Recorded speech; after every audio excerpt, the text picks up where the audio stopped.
Tu t'es déjà demandé pourquoi tu hésites entre ce que tu ressens et ce que tu penses? Et cette petite voix intérieure qui te murmure quoi faire? Alors dans cette vidéo, on va explorer le rôle de ton intuition, de ton mental et de tes émotions. 3 forces puissantes qui influencent chacune de tes décisions. Apprendre à les comprendre, c'est reprendre les rênes de ta vie. Alors prêt à y voir plus clair? Commençons par le mental analytique. C'est l'outil de logique, de réflexion et de compréhension rationnelle. Il nous aide à naviguer dans le monde de manière structurée, mais doit être équilibré avec d'autres formes d'intelligence comme l'intelligence émotionnelle et intuitive. Attention, il peut suranalyser, ce qui conduit à la rumination. Il n'intègre pas toujours bien les émotions. Il peut freiner l'intuition ou la créativité s'il domine trop. En bref, il est essentiel pour prendre des décisions logiques et résoudre des situations rationnelles. Il fonctionne avec la logique, les faits et les preuves. Il permet entre autres de comparer, analyser, déduire, interpréter, calculer, anticiper, planifier, imager. En résumé, le mental pense. Par exemple, tu veux choisir un travail. Le mental, lui, son rôle va être d'analyser. Qu'est-ce qu'il va analyser? Le salaire, la stabilité, les avantages et l'évolution. Par exemple, tu veux rencontrer quelqu'un. Que va faire le mental? Son rôle à lui, c'est d'observer le comportement de la personne et surtout sur la durée. Si par exemple tu veux résoudre un problème, par exemple une panne informatique, ce qu'il va faire lui, c'est tester étape par étape avec une certaine marche à suivre. Un autre exemple, quand tu veux prendre une décision rapide, lui est très lent, car il a besoin de beaucoup de réflexion. Donc on voit bien là que il est important de ne pas fonctionner que de manière mentale, puisque l'être humain est pourvu d'un mental, d'un émotionnel et d'une intuition. Si ça c'est là, c'est bien que ça sert à quelque chose. L'émotion. Ce sont des ressentis immédiats et spontanés. Elles reflètent comment ton corps réagit à une situation. Elles peuvent être à double tranchant. Elles peuvent à la fois guider tes décisions et brouiller les pistes si elles sont trop intenses. Voici comment elles interviennent et comment les gérer. Un exemple, tu recherches un emploi. Premièrement, les émotions, c'est comme un signal en fait. Il va y avoir peut-être aussi la peur ou l'anxiété par rapport à cet emploi qui peuvent t'indiquer que tu quittes ta zone de confort. Et parfois, c'est bon signe que le poste représente un vrai challenge pour toi. Les émotions peuvent aussi te donner de l'enthousiasme ou de l'excitation. Et ça peut montrer que tu es aligné avec l'émission ou la culture de l'entreprise et avec toi-même. Donc l'émotion agit comme un guide intuitif. Attention, ça n'est pas l'intuition, hein, c'est une façon de parler. Pour savoir où tu pourrais t'épanouir ou au contraire, où tu pourrais te sentir bloqué. Deuxièmement, les émotions peuvent biaiser le jugement.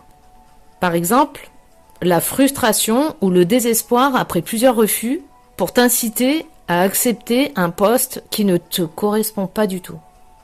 Alors attention. Ou sinon, il y a aussi l'excitation excessive qui peut te faire ignorer des signaux d'alerte sur l'entreprise ou le poste. Ça peut brouiller les pistes. Alors il est important de reconnaître ces émotions sans les laisser prendre le contrôle de tes décisions. Troisièmement, gérer ces émotions pour mieux décider. Donc ça passe par la prise de recul. Par exemple, après un entretien, note tes impressions, mais attends quelques heures avant de prendre une décision importante. On ne prend pas de décision importante sous le coup de l'émotion. Et analyse objectivement. Tu peux lister aussi les aspects positifs et négatifs du poste pour équilibrer ton ressenti, émotion et motivation. Les émotions peuvent aussi être une source d'énergie.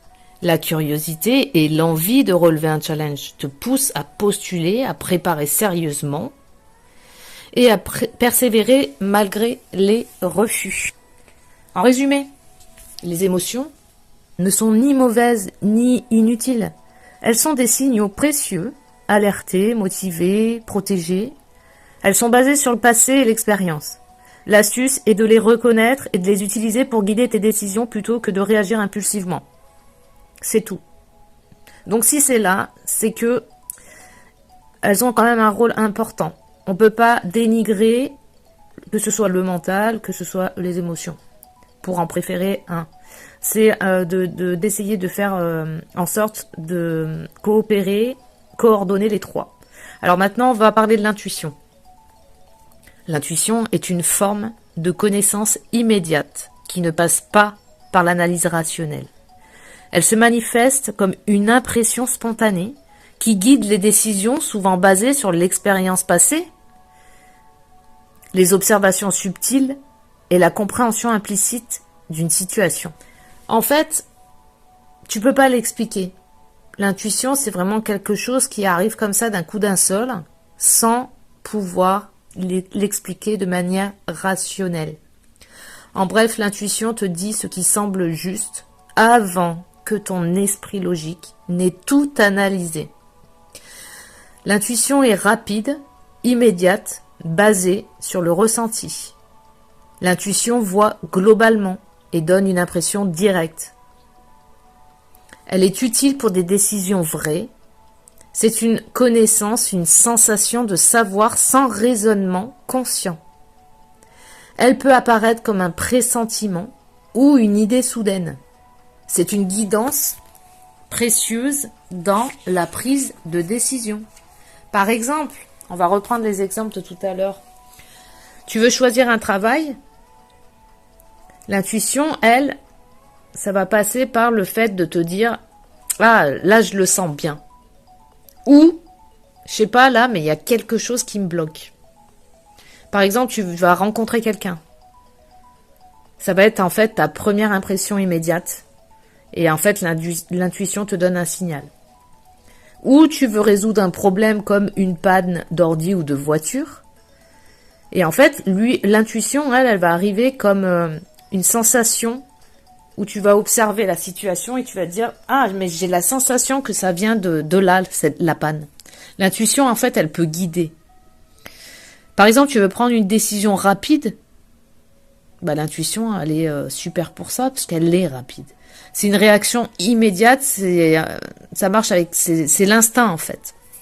Donc, l'idéal serait l'équilibre des trois. Intuition, mental, émotion. Parce que, premièrement, l'intuition ouvre une piste. Deuxièmement, le mental valide et structure. Et troisièmement, l'émotion fournit l'énergie et la motivation. On va donner une image, peut-être. Imagine-toi que l'intuition, en fait, c'est comme la boussole qui va donner la grande direction. Le mental, lui, c'est la carte, où lui, il va détailler, préciser.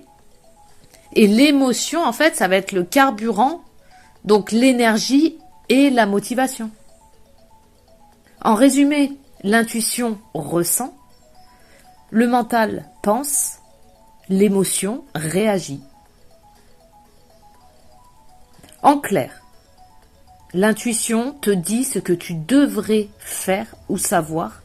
En fait, elle est proactive et orientée vers l'action. Le mental, lui, pense et l'émotion est souvent réactive. Les trois sont complémentaires, pas opposés. Une fois que tu prends conscience des rôles de chacun, ça marche super bien. C'est vraiment une belle collaboration, une belle coordination.